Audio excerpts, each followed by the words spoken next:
بھائیوں اور بہنوں، اسلام میں دو ایسی چیزیں ہیں جو ہمارے دلوں میں ایمان کو تباہ کر دیتی ہیں۔ ایک ہے خواہشات اور دوسری کو شہوت کے نام سے جانا جاتا ہے، جو کہ پہلی چیز ہے، اور شیطانی فتنے اور خواہشات دوسری چیز ہیں جو ایمان کو نقصان پہنچاتی ہیں اور ایمان کے بارے میں شکوک و شبہات پیدا کرتی ہیں۔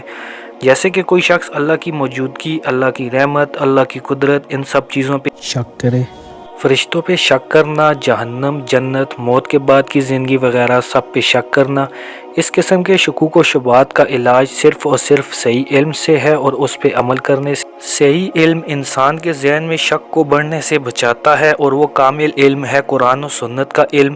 اور قرآن جو کہ اللہ کے الفاظ ہیں، آج بھی پوری دنیا کو یہ کتاب قرآن چیلنج کیے ہوئے ہے۔ اس میں ایک بھی غلطی نہیں اور نہ ہی جھوٹ ہے، اور اس میں ایسی سائنٹیفک باتیں ہیں جو سائنس آج جدید مشینوں کے ذریعے ریسرچ کر رہی ہے، اور قرآن میں 1400 سال پہلے لکھی ہے۔ اور قرآن کا یہ معجزہ بھی ہے کہ جو شخص سچے دل سے قرآن کو سیکھتا اور سمجھتا ہے تو اللہ رب العزت اسے ضرور سیدھا راستہ دکھاتے ہیں، اور اس کے دل میں یقین اور سچائی پیدا کر دیتے ہیں، کیونکہ وہی تو اللہ ہے جس نے زمین اور آسمان اور جو کچھ ان کے اندر ہے سب کو پیدا کیا۔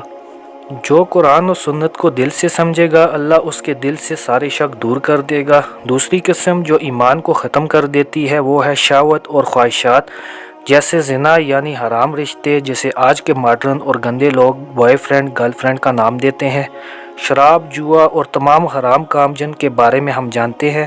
ہمیں اپنی اور اپنے ایمان کی ان چیزوں سے حفاظت کرنی چاہیے، اور بڑے فتنوں اور خواہشات کو ختم کرنے کے لیے اچھے اعمال کرنے چاہیے، جیسے کہ نماز، زکوٰۃ، روزہ، دوسروں کے کام آنا، جھوٹ نہ بولنا، دھوکہ نہ دینا، اور بہت سے اچھے کام ہیں جو ہم کر سکتے ہیں۔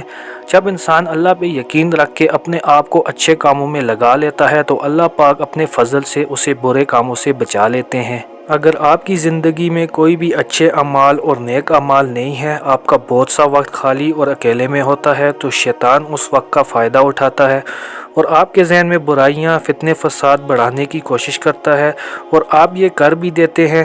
بھائیوں اور بہنوں، اسلام میں آپ بہت سے اچھے اعمال میں مشغول ہو کر اپنے آپ کو بری خواہشات سے بچا سکتے ہیں۔ خالی ٹائم میں قرآن پڑھتے رہیں، قرآن کو یاد کرنے کی کوشش کریں، ٹائم پہ نماز پڑھیں، صدقہ دیتے رہیں۔ نان مسلمز کو نہیں پتہ صدقہ کیا ہے۔ صدقہ غریبوں کی مالی مدد یا کوئی بھی ضرورت کی چیز جو انہیں ضرورت ہو انہیں دے دیں۔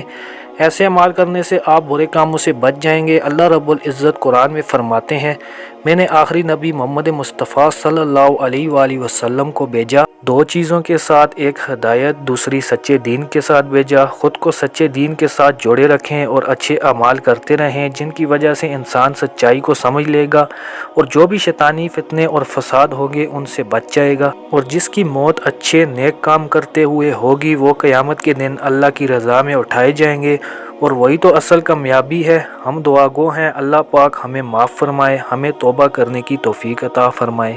اللہ پاک انسان کی توبہ سے خوش ہوتے ہیں اور معاف کر دیتے ہیں، کیونکہ انسان خطا کا پتلا ہے، مگر توبہ ایسی ہونی چاہیے، کوشش ہو دوبارہ وہ گناہ نہ ہو۔ ہمیں ہمیشہ اللہ سے توبہ اور معافی مانگتے رہنا چاہیے۔ امید ہے آپ کو ویڈیو پسند آئی ہوگی۔ ویڈیو پسند آنے کی صورت میں ویڈیو کو لائک، شیئر اور چینل کو سبسکرائب ضرور کر دیجیے گا۔ اپنا خیال رکھیے گا، دعاؤں میں یاد رکھیے گا۔ اللہ حافظ۔